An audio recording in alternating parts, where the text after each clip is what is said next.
Hey there boys, and welcome back to another video on my channel. I am of course JimBob5478. Nice of you to all come by, whoever sees this. Today I wanted to actually go back over a video I made. When was this made? Let's have a look here. Back in August of 2020, so basically middle of the pandemic when everyone's basically shut in and that. I made a video on Blight, who was in the PTB at the time, and I just wanted to watch the video back now and like go over my thoughts now as to what I thought then. So without much else, let's fucking jump right into this. What up boys, it's your fucking boy JimBob5478 here, and welcome to what is technically my first voiceover video, but it's not at the same time. Alright, so basically what I was referring to here is basically before I started doing like Dead by Daylight videos and that, years ago, way back when I was like 16 or some shit like that, I actually started doing gameplay videos and that. I covered a couple of indie games and that, but I actually removed the videos to... I don't know why I done it. I should have kept them up. I'm sure you can see them on the Wayback Machine or whatever. But yeah, that's basically what that was. And at the time, I wasn't comfortable with basically saying that. But now it's like whatever. Subjects for a completely different video altogether. Today, we are here to talk about the killer that is currently in the PTB for Dead by Daylight. I think he's called the Blight, something like that. And I'll just give you a quick brief rundown of his power. He runs at you, he fucking hits a wall, bounces off it, runs at you again, stabs you, and when he stops running, he injects himself with drugs, basically. It's not drugs, it's his power, but it looks like drugs. But yeah, anyway, he kind of reminds me of a more... I don't want to say shit, but yeah, it's the only word I can use to describe it. He's basically a really shit version of the Legion. Okay, this is my first mistake. I didn't know this at the time, but obviously, like, I know this now. Blight is one of the fucking strongest killers. Everyone fucking knows that. You slap on a good couple of perks on him, you're fucking set for days. So, I want to say now that I was completely wrong with this take. Like, obviously at the time it was in PTB and I was looking at what I was seeing and that, and at the time I was thinking, right, okay, so to be able to hit anyone with your power, you need to be able to bounce off something first and then go after them. Well, by the time that you've hit the wall or something, they're already going to be in fucking Narnia, is what I was thinking, so there was no way you'd be able to catch up, despite however many charges you've got. And then you've got to think of like the swing, like how you angle it and stuff like that, and that was what was going through my mind at the time. And like, looking back now, that was a really bad fucking call for me to take that idea and fucking run with it. Like, what the fuck was I thinking? Now, I won't go into the ins and outs of Legion, but it's basically the same thing, except Legion has a deep wound timer, and yeah, that's basically it. That is all he has. What Legion lacks is lethality. Yeah, he makes up for it with map mobility, being able to move at, what is it, 150 or some shit. I know he moves faster when he's running. I forget how much the percentage is. So don't quote me for 150, but yeah, literally, like I was saying, yeah, the deep wound timer is all Legion has. All he's got is a bit of map mobility and a deep wound timer. That is literally all he has. Whereas Blight has so much more fucking lethality behind his fucking power. That's my thoughts now. I've been watching a few of the bigger Dead by Daylight YouTubers, and such oh as boy, let's hear which ones I was watching at the time, shall we? Tofu, Otstava. So far, two people who I don't particularly watch anymore.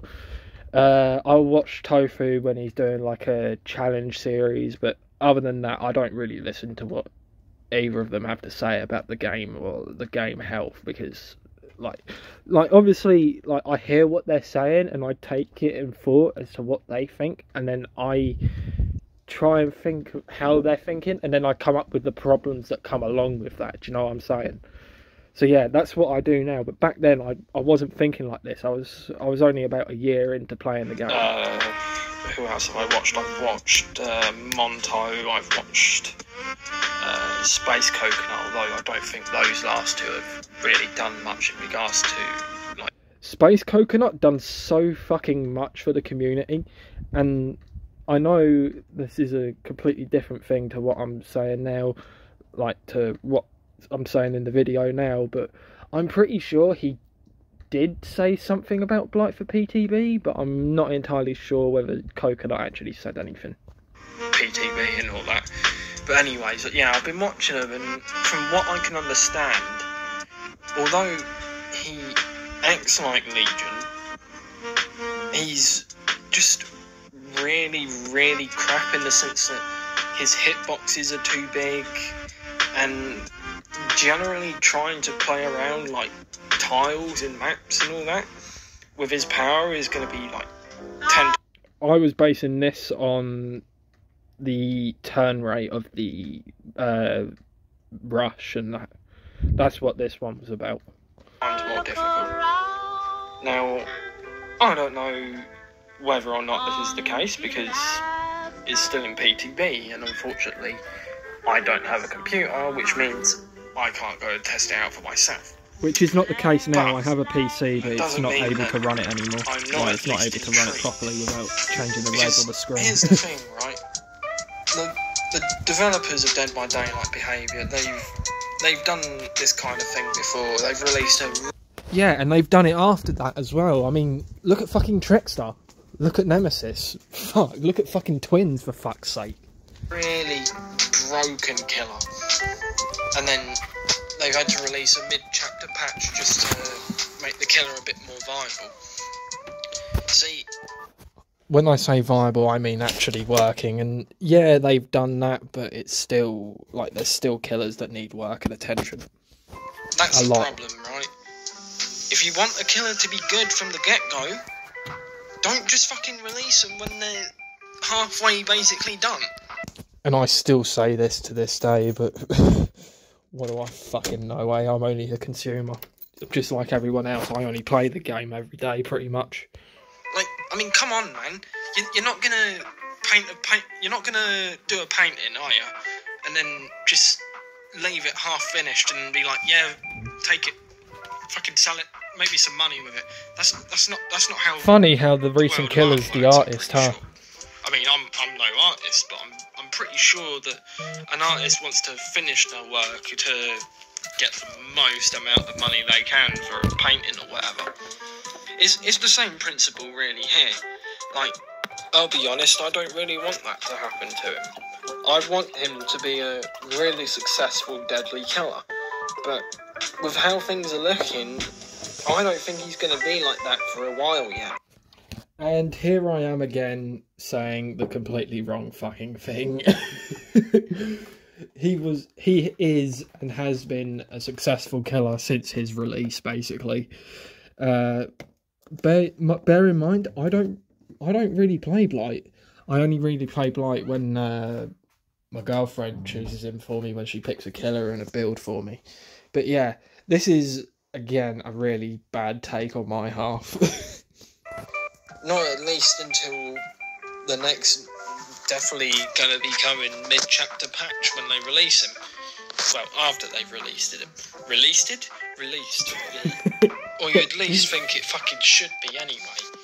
I mean, you don't want to go and release a killer that is basically a pile of stinking shit with flies all around. Trickstar.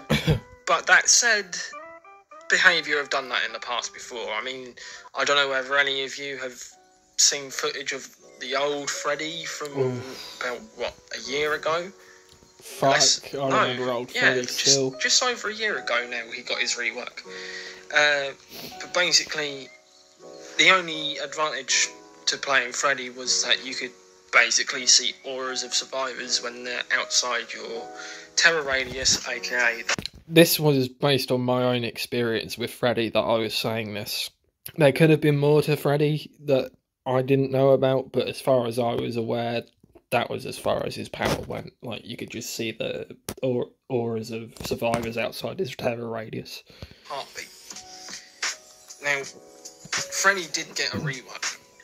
That's great, that's fine, that's perfect. And then he got reworked again, and now you don't really see him that much. Like, I've seen a couple of Freddys the past couple of, 2 days. Like, I've seen a Freddy, once a day for the past 2 days. I haven't seen him before that, really. But, here's the thing, right? He shouldn't have been that shit in the first place. I mean, he shouldn't have been. His power was literally dragging you into the dream world. That was all he could do. And that was to even get a fucking hit on a survivor, do you know what I mean? From my experience. You're going in to, kill them. You're not going in just to chase them around for about 5 minutes, watch all the 5 generators get done. Bearing in mind, this was with Old Ruin as well. Old Ruin was really powerful at this time. And it would help Freddy a lot. But Freddy got his rework. Ruin got shat on earlier this year. But anyways, I'm getting off topic. About the Ruin rework, I know I thought it was shat on back then, but looking back, I think it was more of a quality of life change. Do you know what I'm saying? I feel like it needed the rework, because now it's a lot more useful, as a perk. It's automatic regression. I do think the regression needs to be a bit more, considering it's a hex. Maybe 250 to 300% regression, whereas it's only 200 at the minute. I think if they were to buff it just a little bit to compensate it, I think that would be really, really good, and it would make Ruin better than what it has ever been, in my mind. Looking back now, they've done the first step. Now they just need to increase the power of Ruin by 50 or 100%, just to get that little bit more oomph out of the perk, you know? The point I'm trying to make is, you don't go and release a basically half-finished product unless you've got a damn good reason to, or you're gonna quickly update it not long after it's been released.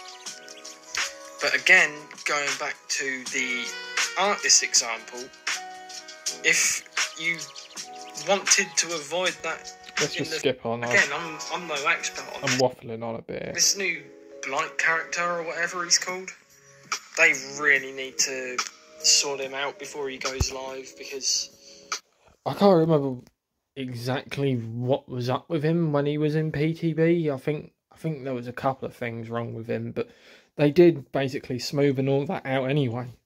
I'm pretty sure. I'm really worried about him if he goes live in his current state. I mean, shit, man. You got to think of it this way, right? If you're going to release a broken killer, people are going to exploit it. People are going to exploit the weaknesses of that killer, and they're going to capitalise on it so much that no one's going to want to... I mean, yeah, and then you've got other killers that are just way too strong, but also boring, and I'm thinking of twins when I'm saying this, because I can understand how strong they are, but I also understand how they can be seen as boring to some people as well. I'm pretty sure that was what they would describe them as, but yeah. I didn't play it at all. Yeah, there's going to be maybe one, not even maybe one, maybe 100 people. There's going to be people that still want to play that killer. But at the end of the day, right, it's only going to be that 100 people that are playing it. All the other people, like myself, we're going to be playing Trapper, Billy, Omi, people don't Spirit. really play Trapper that much, from what I understand. The recent ratings and that, yeah, they're a bit... I don't remember the old numbers, but if I remember rightly, the Trapper player count has fallen, I think. Maybe it's risen. I can't remember which, but I know there's a change there. We're going to be playing all the other killers while he just gets basically left on the shelf with Clown. I don't really play Trapper anymore. And I really on that foot. I don't really play him anymore, just because like he's not strong enough. Like I used to love playing Trapper back before MMR and that, because it could go either way. But now with all the fucking loops that are tied together, the RNG, the fucking survivors knowing basically everything, and you're on a fucking time crunch, which, mind you, I don't mind the time crunch, yeah? It's just having that time crunch and then having no pressure across the map, you know? That's what bothers me. I want that to happen to him. I think he's got a lot of potential to be a really good killer. And he is, by the way. Blight is a really good killer, even if I don't play him. I've played against a good number of really strong Blights when I've played Survivor recently. A lot of Blights have been really good. So shout out to all those Blight mains out there. Iron him out a little bit, you know, like make his hitbox a little bit smaller so he can get through doorways a bit easier. Maybe even make his... I'm going to call it a frenzy because that's what it reminds me of, even though it's not a frenzy. If they can make his frenzy a little bit longer, it's a rush. maybe, I think he would definitely be a force to be reckoned with. But hell, what do I know? I've only been playing the game for nearly 1,700 hours. I don't know shit. What am I talking about? I you don't know shut shit. My mouth right now. Yeah, shut your mouth. Who actually knows what they're talking about? Devs. Yeah, the devs don't know what they're talking about. Apart from maybe Patrick. I love Patrick. He's awesome. Shout out to Patrick. But yeah, don't listen to past me. He's an idiot. Listen to current me, not past me. I know more now than I did then. Come along and say, oh yeah, we listened to you, but we're not doing it. But that's yeah, still the case, by the way, in some aspects. Ramblings of... if you've got anything you want me to talk about... Yeah, that's basically the end of the video. But, yeah, I chatted so much fucking shit in that video. Like, I am embarrassed, mate. I am fucking embarrassed to have even fucking thought that was worthy of a fucking video. I'm going to end the video here, boys. Fuck, this is embarrassing. Thanks for coming by. If you like what you saw, fucking subscribe if you want. Leave a like or a comment. I don't fucking know. I'm out of here, boys, in a bit.